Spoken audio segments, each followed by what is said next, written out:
Study report అనే సంస్థ మాత్రం రివర్స్లో ఇస్తోంది. ఈ స్టడీ రిపోర్ట్ చెప్తోంది మహాగఠబంధన్కి 160 స్థానాలు వస్తాయని. ఇది ఒకటి రెండు సంస్థలు అని నేను ఇందాక చెప్పాను కదా, ఆ ఒకటి రెండు సంస్థల్లో ఇదొకటి. మహాగఠబంధన్కి 160 స్థానాలు వస్తాయని, తేజస్వి యాదవ్ ముఖ్యమంత్రి అవుతారని చెప్తోంది. దీని ప్రకారం ఎన్డీఏకి కేవలం 74 సీట్లు వస్తాయని మాత్రమే ఈ సంస్థ చెప్తోంది. మరి వీళ్ళకున్న అంచనాల ప్రకారం. అలాగే పీపుల్స్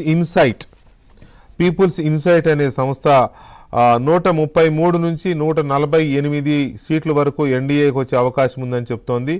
మహాగఠబంధన్కి 87 నుంచి 102 సీట్లు వస్తాయనేది పీపుల్స్ ఇన్సైట్ చెప్తోంది. ఇక మ్యాట్రిజ్ అనే సంస్థ ఎన్డీఏకి క్లియర్ మెజారిటీ ఇస్తోంది. 147 నుంచి 167 సీట్లు ఎన్డీఏకి వస్తాయని, మహాగఠబంధన్కి 70 నుంచి 90 సీట్లు వస్తాయనేది మ్యాట్రిజ్ సంస్థ చెప్తోంది. ఇక దైనిక్ భాస్కర్ ఒక ప్రెస్టీజియస్ ఆర్గనైజేషన్, మీడియా హౌస్ కూడా. దైనిక్ భాస్కర్ చెప్తున్న దాని ప్రకారం ఎన్డీఏకి 145 నుంచి 160 సీట్లు వస్తాయి అని చెప్పి దైనిక్ భాస్కర్ చెప్తోంది. అలాగే మహాగఠబంధన్కి 73 నుంచి 91 సీట్లు మాత్రమే వస్తాయనేది దైనిక్ భాస్కర్ అంచనా.